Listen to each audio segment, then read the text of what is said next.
केवल रवि किरणों से जिनका संपूर्ण प्रकाशित है अंतर,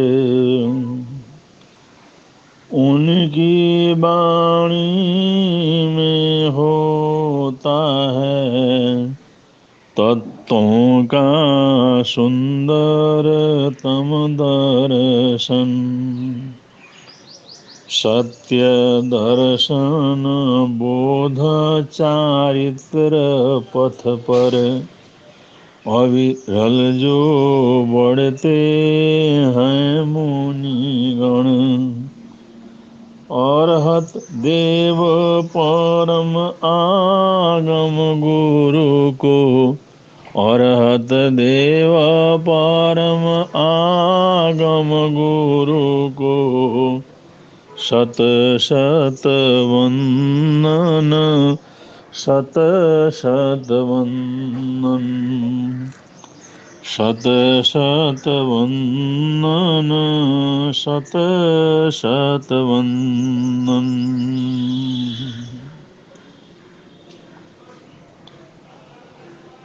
ईसा पूर्व चौथी शती में जब ग्रीक आक्रमणों से पूरा भारत भयभीत था और उस समय भारत छोटे छोटे रजवाड़ों में टुकड़ों में बना हुआ था, और ऐसे आपस में बंटे हुए भारत को तोड़ना कोई कठिन काम नहीं था, क्योंकि बहुत से लोग आपसी मनमुटाव को दूसरे के सहयोग से और ज्यादा बढ़ाने में विश्वास रखते हैं, देश के साथ गद्दारी करना शुरू कर देते हैं। तो इन्हीं बातों को ध्यान में रख करके ग्रीक आक्रमणों ने भारत के ऊपर बड़ी बुरी तरह से अपनी नजर गड़ा दी थी, और देश अलग अलग हिस्सों में बटा हुआ था, और आपस में इनके रोज के रगड़े झगड़े चलते रहते थे। ऐसे समय में महाप्रतापी चंद्रगुप्त मौर्य महान सम्राट बने। वे भारतीय अवधारणा के साक्षात उदाहरण थे। संपूर्ण रूप से अनुशासित राज्य को उन्होंने आगे बढ़ाया, और करुणा और वात्सल्य उनके जीवन में भरा हुआ था। महान सेना नायक थे, और वे जैन धर्म के अद्भुत अनुयायी थे।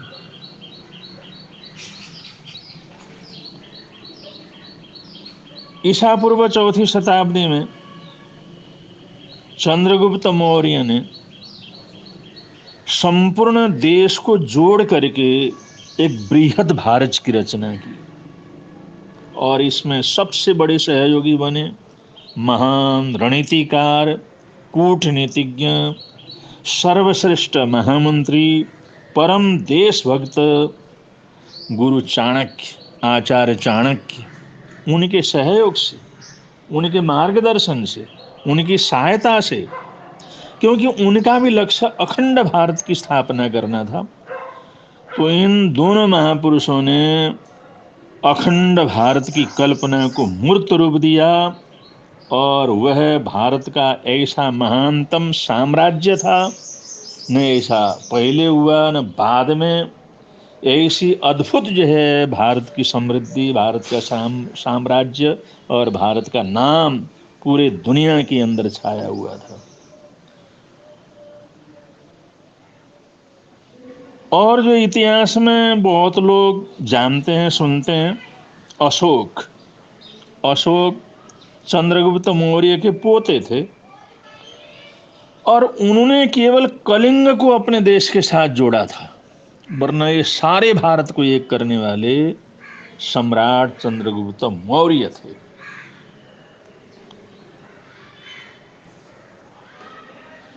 कुछ जो है देशी और वामपंथी इतिहासकारों ने बड़ा भ्रम फैलाया बड़ा गलत प्रचार किया, गलत इतिहास लिखा, और उन्होंने ये सिद्ध करने की कोशिश की भारतवर्ष को राजनीतिक एकता का पाठ अंग्रेजों ने पढ़ाया। ये सरासर गलत है, क्योंकि अंग्रेज आने से पहले तो भारत बृहद भारत के रूप में था, सारा भारत बृहद भारत एक था, और कोई भी इस्लाम या ईसाई या अंग्रेज उनको भारतवर्ष की बृहद भारत का जनक अगर मानने लगे, उसका मार्गदर्शन मानने लगे, तो ये तो उन लोगों के दिवालियापन का, उनकी सोच का दिवालियापन है। चंद्रगुप्त मौर्य इस भारत के निर्माता थे, बृहद भारत के निर्माता थे, अखंड भारत की स्थापना उन्होंने की थी, और उसमें सबसे बड़े नीतिकार थे चाणक्य, आचार्य चाणक्य। पूरे देश को एक जो है शासन सूत्र में बांधने के बाद, शक्ति को अथाह शक्ति की ऊंचाई तक ले जाने के बाद, और भारत की अरस्थ व्यवस्था को शिखर पर पहुंचाने के बाद, चंद्रगुप्त मौर्य, वैसे तो मगध उनकी राजधानी थी, लेकिन प्रांतीय जो राजधानी, उपराजधानी उज्जैन के अंदर थी, वहां पर ठहरे हुए थे। तो बृहद भारत के कारण अलग अलग प्रदेशों में, अलग अलग स्थानों पर कुछ उपराजधानियां बनाई गई थी, जहां पर सम्राट घूमते थे, जाते थे, व्यवस्था देखते थे। जिस समय उज्जैन के अंदर विराजमान थे सम्राट चंद्रगुप्त, उस समय के जैनाचार्य भद्रबाहु, जो श्रुत केवली थे, एक अपने विशाल संघ शिष्य परिवार के साथ वहां पर पधारे। उनका भव्य स्वागत सम्राट चंद्रगुप्त ने वहां पर किया, और आचार्य देव उस इलाके के अंदर वहां पर रहे। चंद्रगुप्त मौर्य का बड़ा आग्रह था, हम ज्यादा से ज्यादा यहाँ पर ठहरें। उन्हीं दिनों उनको सोहला स्वप्न दिखाई दिए, और ऐसे अद्भुत स्वप्न दिखाई दिए, ऐसे स्वप्न उन्होंने जिंदगी के अंदर कभी देखा नहीं था। उन स्वप्न का जिस समय श्रुत केवली भद्रबाहु जैनाचार्य के सामने प्रस्तुत किया, उसकी जिज्ञासा प्रस्तुत की, तो उनका फल भद्रबाहु स्वामी ने विस्तार से बतलाया,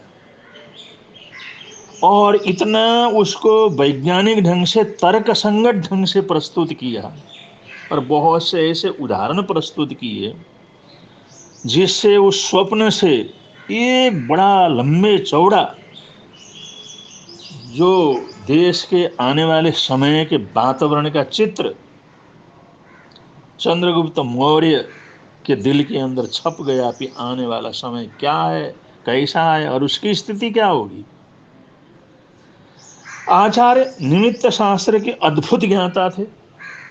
उन्होंने अपनी साधना में उस निमित्त ज्ञान से जान लिया कि उत्तर भारत के अंदर 12 वर्षों तक भयंकर दुष्काल पड़ने वाला है, और इसलिए उन्होंने बतलाया, मैं ये संघ को लेकर के, इन साधकों को लेकर के, संतों को लेकर के दक्षिण भारत की तरफ जा रहा हूं, क्योंकि वो अकाल के अंदर जो दृढ़ रह सकते हैं, सहन कर सकते हैं, संथारा कर सकते हैं, प्राणों की आहुति दे करके भी अपने संयम की रक्षा कर सकते हैं, वो दृढ़ संकल्पी इधर हैं। लेकिन और जो उदीयमान संत हैं, साधना करने वाले हैं, जिनके अंदर ऐसी ताकत नहीं है, उन सभी साधकों को लेकर के, जो उस 12 वर्षीय दुष्काल को सहन नहीं कर सकते, उन सभी संघों को लेकर के मैं दक्षिण भारत को जा रहा हूं।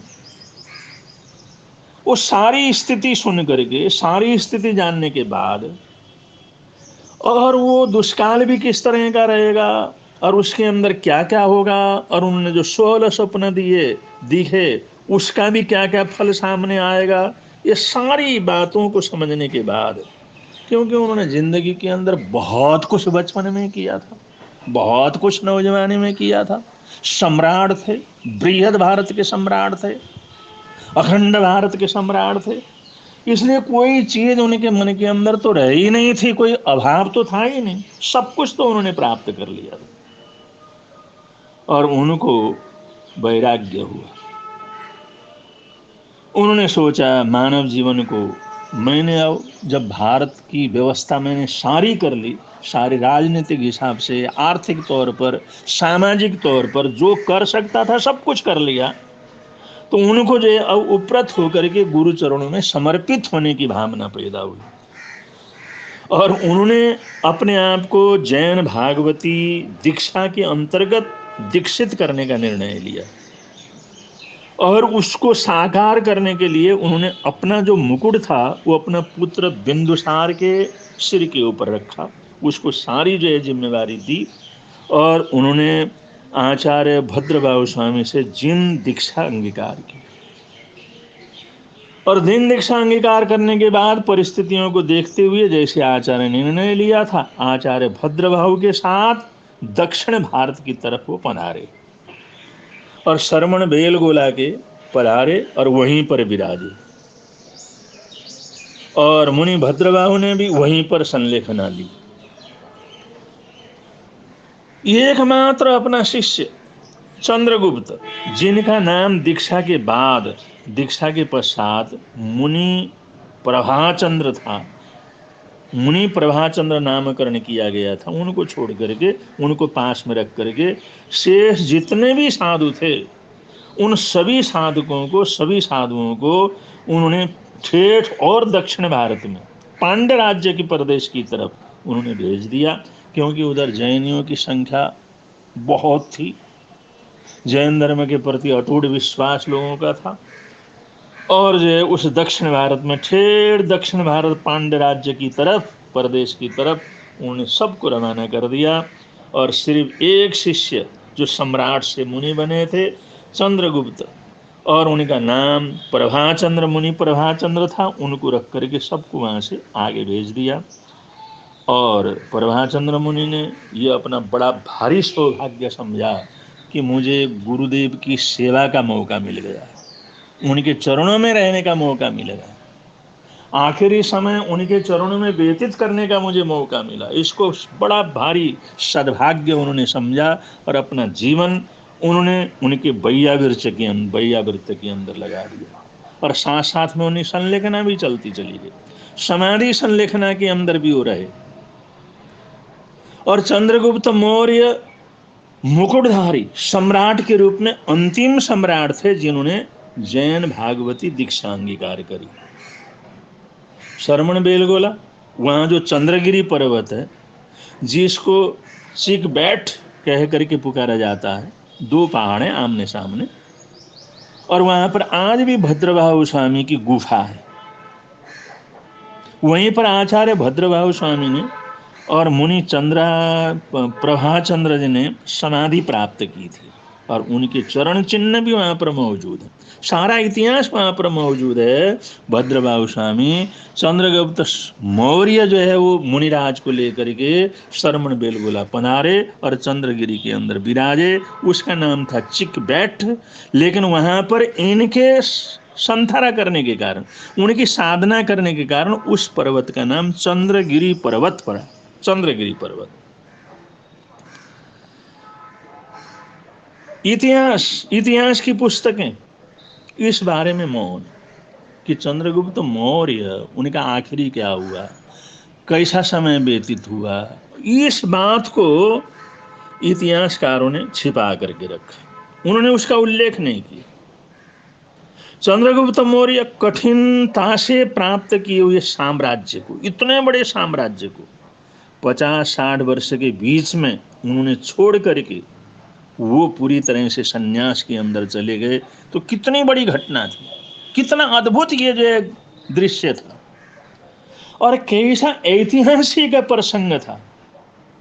क्योंकि चंद्रगिरी पर्वत अथवा चिकबैठ स्थित 7वीं-8वीं सदी के जो पार्श्वनाथ मंदिर वहाँ पर हैं, चंद्रगुप्त बसती है, उसके गर्भगृह के अंदर जाते हैं तो वहाँ पर जालीदार पाषाण पत्थरों के फलकों, उनका दरवाजा बना हुआ है, उसके ऊपर जो है, उस फलक के ऊपर, उस पाषाण फलक के ऊपर शिल्पांकित एक शिल्प के द्वारा, बड़ी शिल्प की नीति के द्वारा भद्रभाहु स्वामी और चंद्रगुप्त मौर्य की सारी जीवन कथा वहां पर लिखी हुई है। और वो ये प्रमाण ऐसा प्रमाण है जो दुनिया की कोई ताकत उसको झुठला नहीं सकती। शिलालेख है।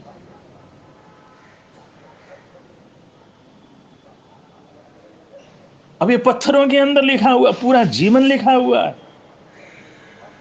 और वो भी ऐतिहासिक श्रवण बेलगोला में चंद्रगिरी पर्वत के ऊपर गुफा तक मौजूद है, चरण चिन्ह मौजूद है, जीवनी सब वहां पर अंकित है। फिर भी इतिहासकारों ने इसको महत्व नहीं दिया। इसी शिलालेख के अनुसार वो जैन धर्म के और भद्रबाहु और चंद्रगुप्त मुनिंद्र के तेज से भारी समृद्धि को प्राप्त हुआ था। उसकी बड़ी भारी प्रभावना हुई थी। और उनके जाने के बाद यत्किंचित उसके अंदर कमी आई, उसको शांतिसेन मुनि ने उसी तरह से उसको आगे बढ़ाया, उसका प्रभाव स्थापित किया। और उन्होंने भी, उन मुनियों ने, शांतिसेन मुनि ने भी बेलगांव पर्वत के ऊपर भी अन्न पानी का त्याग करके पुनर्जन्म को जीत लिया था। ऐसे अंतिम उन्होंने साधना की थी। और यह पृष्ठ, यह इतिहास के अंदर गुमी हुई कड़ी, इसकी तरफ कोई विशेष ध्यान नहीं देता। इसको बड़े बड़े इतिहासकारों ने उल्लेख नहीं किया। चंद्रगुप्त मौर्य ने अंतिम दिनों के अंदर क्या किया, कैसे रहे, इस बात को उजागर करना किसी ने इतना आवश्यक नहीं समझा। फिर भी अनेक जो विद्वान, सत्य को स्वीकार करने वाले, वो लोग इस सत्य को स्वीकार करते हैं, जानते हैं, बोलते भी हैं। और इस सत्य को सबको समझना भी चाहिए, जानना भी चाहिए। और जैन शास्त्रों में, जैन साहित्य में स्पष्ट संकेत देते हैं कि चंद्रगुप्त मौर्य जैन मुनि बने और भद्रभाहु स्वामी के साथ आए, उत्तर भारत से दक्षिण भारत के अंदर गए, और ये श्वेतांबर परंपरा यहाँ से उधर चली गई, इतना बड़ा संघ लेकर के वहां पर गए, ये सब सिद्ध है। जैसा कि इतिहासवेत्ता राइस डेविड्स ने लिखा, ये भी अंग्रेज जो है इतिहासकार हुए, इन्होंने लिखा, इन्होंने कथन किया, क्योंकि चंद्रगुप्त मौर्य जैन धर्मानुयायी हो गए थे, उन्होंने जैन धर्म को स्वीकार किया था, जैन धर्म की दीक्षा स्वीकार की थी। इसी कारण से जो जैनेतर लोग थे, जैनेतर विद्वान थे, उन लोगों ने अगली 10 शताब्दियों तक इस प्रसंगों को इतिहास के अंतर्गत उपेक्षित रखा, क्योंकि जैन धर्म के प्रति खार खाते थे। जैन धर्म की इतनी जो वो सिद्धांत और वो परंपरा ऐसी श्रेष्ठ थी, इसलिए उन लोगों ने इस चीज को उद्धृत करना उचित नहीं समझा और इसको जो दबा करके रखा, इसको स्पष्ट नहीं किया। ये बुद्धिस्ट इंडिया पृष्ठ 164 के अंदर ये सब लिखा हुआ है। यूनानी राजदूत मेगास्थानीज का साक्ष्य उन्होंने लिखा हुआ, पुष्ट करता है। वो कहते हैं चंद्रगुप्त मौर्य जैन धर्म का पालन करते थे। और अजीब बात यह है कि अशोक का बौद्ध धर्म को अपनाना और धम्म विजय इतिहास में अनेक तरह से उल्लेखित किया गया। उनका बौद्ध धर्म को स्वीकार करना, ये सब इतिहास के अंदर लिखा गया। पर भारत के लिखित इतिहास में प्रथम सम्राट, प्रथम पूरे देश को बृहद सम्राट, बृहद भारत बनाने वाला सम्राट, और ये अशोक के पितामह दादा चंद्रगुप्त मौर्य, उन्होंने अल्पायु में ही, छोटी उम्र में ही राजेश्वरी, इतना बड़ा वैभव, इतना साम्राज्य, उसको ठोकर मार करके दीक्षा ली। इतनी बड़ी घटना, इतना बड़ा परिवर्तन, इतना बड़ा संदेश, इस बारे में भारत का इतिहास मौन रहा। ये धार्मिक असहिष्णुता का परिणाम। जब धार्मिक असहिष्णुता होती है, जलन होती है, तो ऐसे ऐसे प्रसंगों को भी लोग लोप कर देते हैं। विद्वान थॉमस ने लिखा है। चंद्रगुप्त जैन थे। ये general of the real series लेख 8 में जैन धर्म और अशोक का पूर्व धर्म उस समय वहां पर लिखा हुआ है। ये सब प्रकरण वहां पर आता है। प्रसिद्ध इतिहासकार विसेंट स्मिथ ने लिखा, माना, उन्होंने कहा, स्पष्ट रूप से कहा, डेविस राइट्स के द्वारा जो खोजे गए शरमन बेलगोला के शिलालेखों को और वहां के इतिहास को, जो चंद्रगुप्त मौर्य से संबंधित है, जो भद्रबाहु स्वामी से संबंधित है, उसको अगर अविश्वसनीय माना जाता है, उसका उल्लेख नहीं किया जाता है, तो इसका मतलब ये हुआ कि जैन परंपरा की स्थिति को, उनके सारे वर्चस्व को नकार देना, जबकि हो नहीं सकता।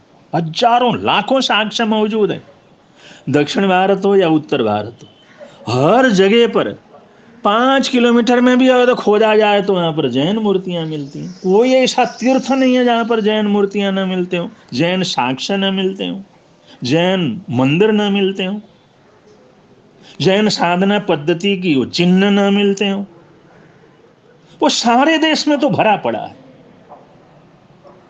लेकिन इस चीज को इस तरह से नकारना, ये इतिहास के साथ बहुत बड़ा अन्याय है।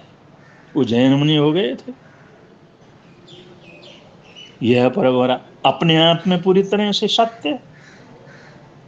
और जब कभी भी भारतीय सत्यता को उजागर करने का सच्चाई से प्रयत्न किया जाएगा, तब इस पृष्ठ को बड़ा मुखर होकर के सामने रखना पड़ेगा, क्योंकि ऐसा इतिहास, ऐसा आदर्श, ऐसी अद्भुत सफलता और ऐसी चीज, ये जल्दी जल्दी समाज के अंदर घटित नहीं होती। ऐसी घटनाएं सामने आती नहीं है, ऐसी घटनाएं घटती नहीं है। ये तो हमारे देश के इतिहास का सबसे बड़ा मूल्यवान वैभव है, मूल्यवान समृद्धि संपन्न वैभव है। लेकिन कभी कभी इंसान मेर तेर के चक्कर में, धार्मिक असहिष्णुता के कारण इतने बड़े आदर्शों को भी एक आदर्श मानने से संकोच करता है। ये खेद की बात है। लेकिन इतिहास तो इतिहास है, साक्ष्य तो साक्ष्य हैं, उसको तो कोई नहीं झुठला सकता। लेकिन ये जानकारी होना चाहिए, चंद्रगुप्त मौर्य ने इतना बड़ा उपकार करने के बाद जैन भागवती दीक्षा लेकर के जैन धर्म के सम्मान को चार चांद लगाया और सारी दुनिया को बतलाया, इससे बड़ा कोई दूसरा धर्म नहीं है। ये एक ऐसी उद्घोषणा है, इस उद्घोषणा को सुनना चाहिए, मानना चाहिए, स्वीकार करना चाहिए। इन्हीं मंगल कामनाओं के साथ, इन्हीं सद्भावनाओं के साथ हम अपने वक्तव्य को विराम दे रहे हैं। बोलिए भगवान महावीर स्वामी की जय।